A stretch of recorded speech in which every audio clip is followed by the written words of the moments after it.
Hey guys, this is Nate with BleepinJeep. Today I'm going to show you how I fit all of my tools and my family into this little TJ. The struggle is real. If you own a TJ, you know exactly what I'm talking about. This has got to be the smallest trunk space I've seen in any vehicle.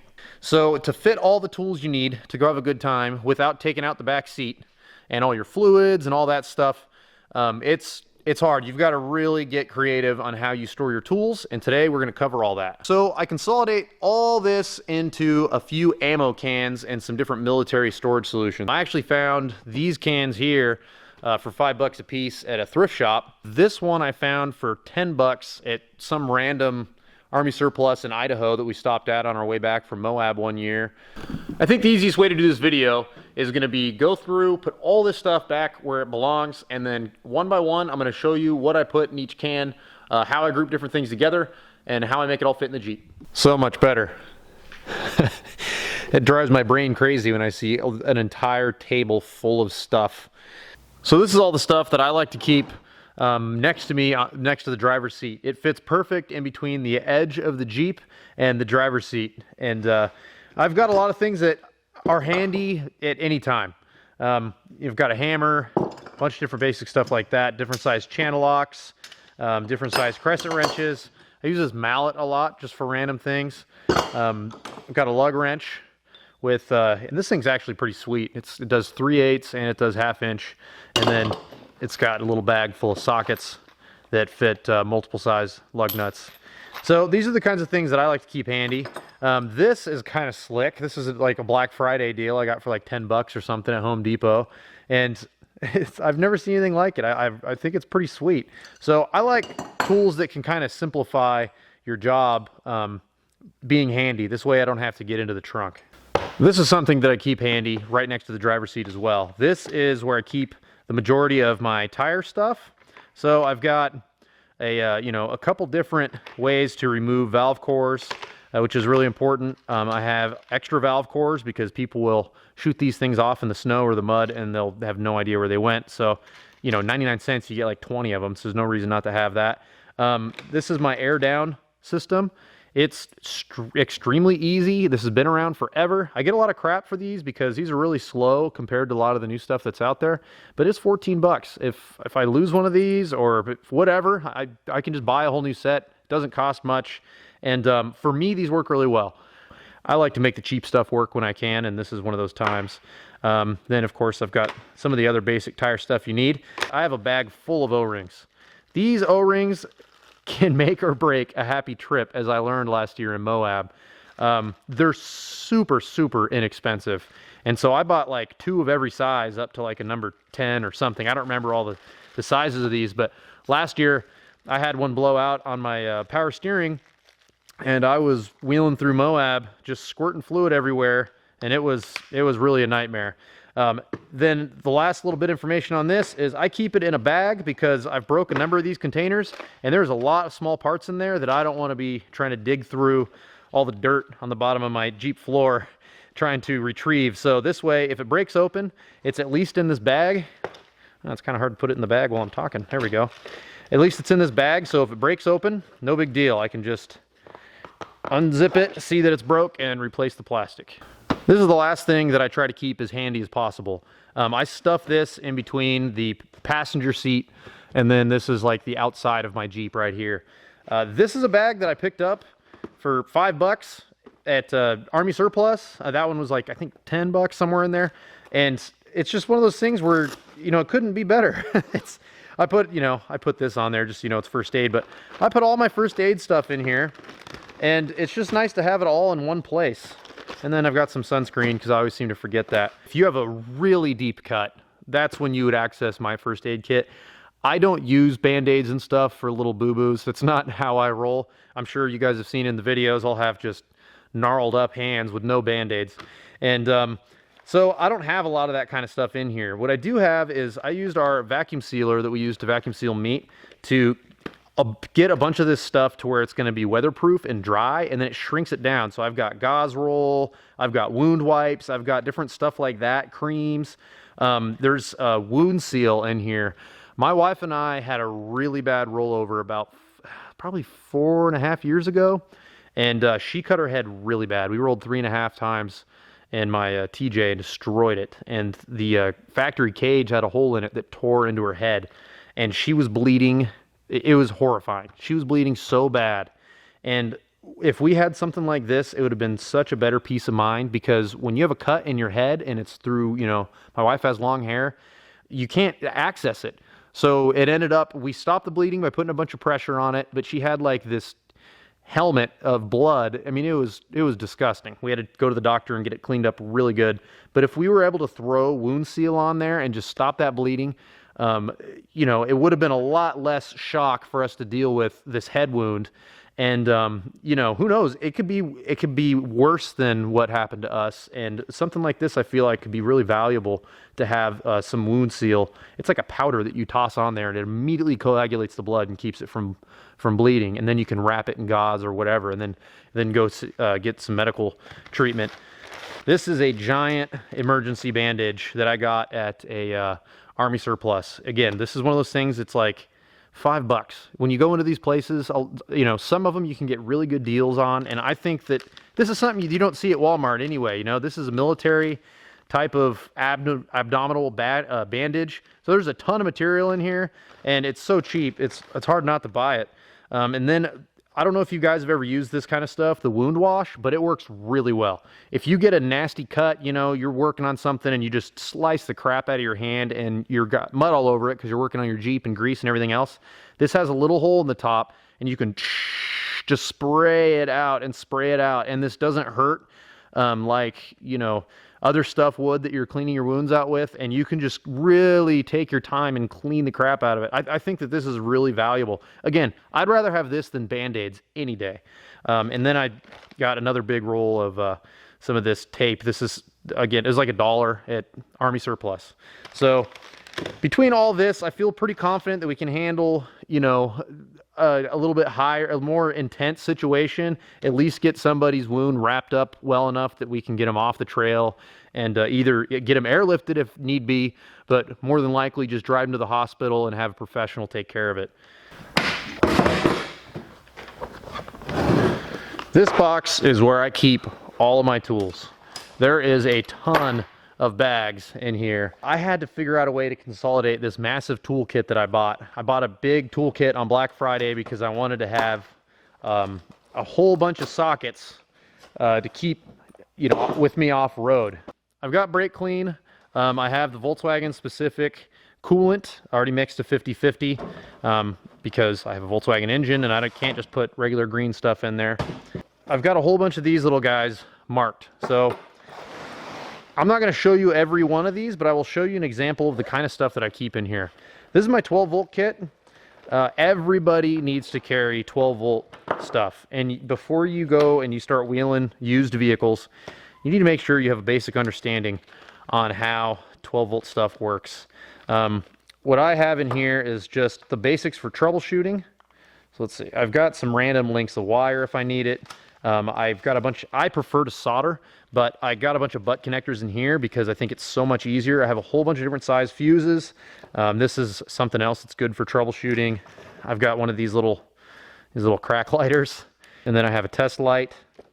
You know, all the basics. I even have an extra battery in here in case the battery in my multimeter is dead. If I'm open this and I need it, that means I need it. So I've got to be able to use it. So I've got a bunch of different sizes of heat shrink. Hopefully you can see that in the camera. I use this mesh stuff to cover wires whenever they get chafed. So if I discover chafing wire, I can actually do a professional install on the trail instead of doing something, just, you know, wrapping Band-Aids around it and limping it home to fix it there. Sometimes it's nice to be able to just fix it on the trail and be done with it. I use a lot of hose clamps where I can. This is a radiator hose coupling. A lot of people don't know these exist, and they're inexpensive, and if you need it, man. So if I have a radiator hose blow on me on this thing, I can cut it and I can sleeve it with this, and I've got the hose clamps that it's going to take that fit on it already secured onto it, and I verified this fits the radiator hoses that I have. And especially since I have specialty hoses, I can't just go to a Napa or something like that and buy replacement hoses. This is just a whole bunch of sockets. This is a whole bunch of sockets. This is a whole bunch of sockets. Sockets. I like the way Matt organizes his tools. I think it's so ingenious. He's got them all, you know, burned into that that foam. If you haven't watched that video, make sure you check it out. It's on this channel. It's on his scorpion crawler, and he's got a spot for every single one of his sockets and screwdrivers and wrenches and everything, and it's slick. I don't have the room to do all that, and I needed to consolidate this huge toolbox that all this stuff came in. Let me grab it real quick. This right here, I think it was like 80 bucks or something like that. So this is huge, and it's organized, but there's a ton of wasted space in here. And you saw the back of the TJ. There's no room for wasted space. So I was able to consolidate this giant box into a bunch of these bags. This is probably the biggest mess of the whole thing. It's just a bunch of wrenches. But again, if you need them, they're in there. They're not going to be super organized like it is in my shop, but there they are. So I like to keep shop towels and gloves at the ready, because I've had to repair multiple greasy parts on the trails over the years. And so I've got a whole bunch of shop towels that I folded flat. I've got a 10-pack of nitro gloves, and then I've got black nitrols that I put in there. And then these green ones are like those hand towels that are scrubby, so you can actually scrub the grease off of your hands. And I like having it in the Ziploc because it's waterproof, but then once again, I like to put it in a bag like this because it makes it more durable. Nut drivers, screwdrivers, all the basics, socket wrenches, sockets, and pliers. So, I mean, you've seen what all that kind of stuff looks like. It's just got a whole bunch of different size pliers. I've got vice grips in here in case I need to pinch off a brake line. So that's important stuff to keep. So that's pretty much it for this bin. This container is zip ties, straps, and then a little bit of extra hose. So ratchet straps everybody should have. You can get them at Harbor Freight, and the Harbor Freight ones aren't excellent, but we've strapped a guy's steering back together using some pipe and ratchet straps from both sides, and they held up so we get them off the trail. You know, these kinds of things can be really valuable. Duct tape, of course. I got paracord in here. A whole bunch of different size zip ties. Hose. You know, I wouldn't normally want to take everything out of here, but I want to show you these gigantic. So these zip ties are heavy duty. These are like the kind of thing you see in HVAC and stuff like that. They're really long. You might get into a weird situation where you might need some stuff like this. It's a little bit stronger to hold some stuff together. So I think these kinds of things are nice to have. Fluids are always important. This is where I keep my fluids, and I keep a couple other tricks up my sleeve in here. This is the bearings, the inner and outer bearing for my front hubs on the TJ. And I've got them pre-packed with grease. I packed a whole bunch of extra grease on the inside of it, so I had what I needed. And then I have the rear hub seal in this too. So if I'm doing a week-long trip somewhere and all of a sudden I notice I've got a whole bunch of play on the wheel, then I have the bearings to replace it if I can't just adjust the play out of it. U-joints. 1310 U-joint. I don't think I have 1310s anywhere. I'd have to think about it, but I keep 1310 U-joints because most of the U-joints that I've bought have ended up as going onto somebody else's rig on the trail. My drive shafts are 1350 now. Adam's drive shaft built me a hell of a set of drive shafts, and I don't expect to have any problems. Honestly, I'd be pretty confident in not bringing a spare U-joint for them, but that sounds like a foolish statement. If you have one of these, then you don't break as often because then you know you won't need it. So hold on to stuff like this. I vacuum seal this stuff for a reason. I've kept this stuff in boxes over the years because, you know, it comes in a box and it's got all the little clips and all that stuff. And then as you take things in and out of your tool bags and all that stuff, it breaks the boxes up, and then all the parts go somewhere, and then you open it up one day and one of the caps are missing. And so I vacuum seal these just for the simple fact of just keeping it all together. I know that it's all going to be contained in here. It's away from the weather if this thing gets wet or moist in there. I know that this will at least not like just corrode like crazy. ATF +4 is my ATF of choice. And this is the special type of oil. This is a full bottle that my my Volkswagen TDI powered Jeep takes. So I want to make sure that I have the right stuff. And then, of course, everybody needs a little brake fluid because you never know. And then a little can of WD-40 goes a long way. Recovery gear. This is important stuff right here. We've got a tow strap. We've got some D-links, and we've got my snatch block in here.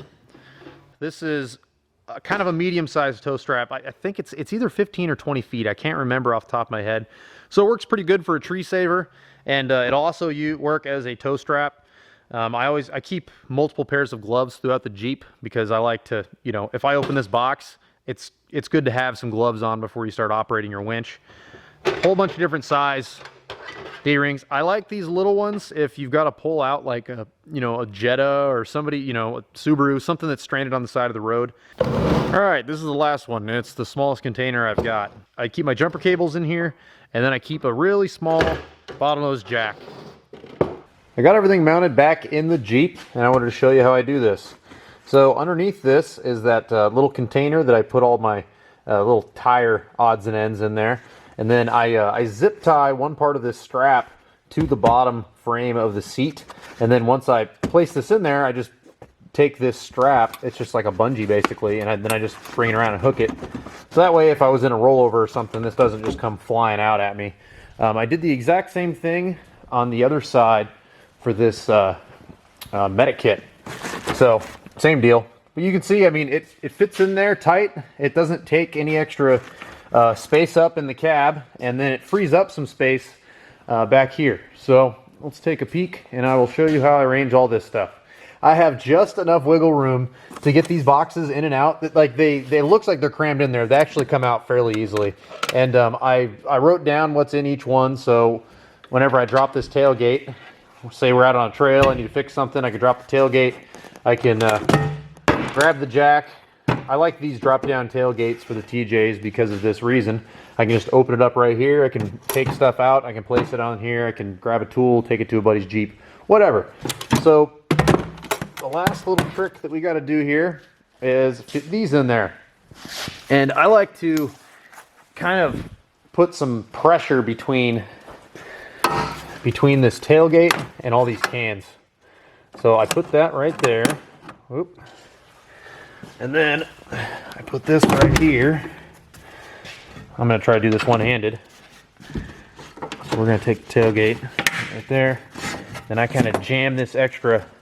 This is like one of those high inertia, like bungee strap type things. If you live in somewhere where it's really dry, you've probably never seen those before. But if you like snow and mud, you know exactly what that is. There we go. I want to say thank you to the people on my social media who encouraged me to do this video. I was just organizing some stuff out here, put it up on my Instagram, and people were saying they'd like to see that in a video, and so here it is. I normally don't do videos on stuff like this. I like to do like lots of that's what I feel like everybody wants to see, is me just fabricate and just do like big builds and stuff, but I kind of forget about the smaller stuff like this. So thank you very much for encouraging me to do this. If you support us on Patreon, thank you very much. Those donations are really important. And if you want to follow me on social media, I'm at BleepinJeepNate. Thank you very much for watching.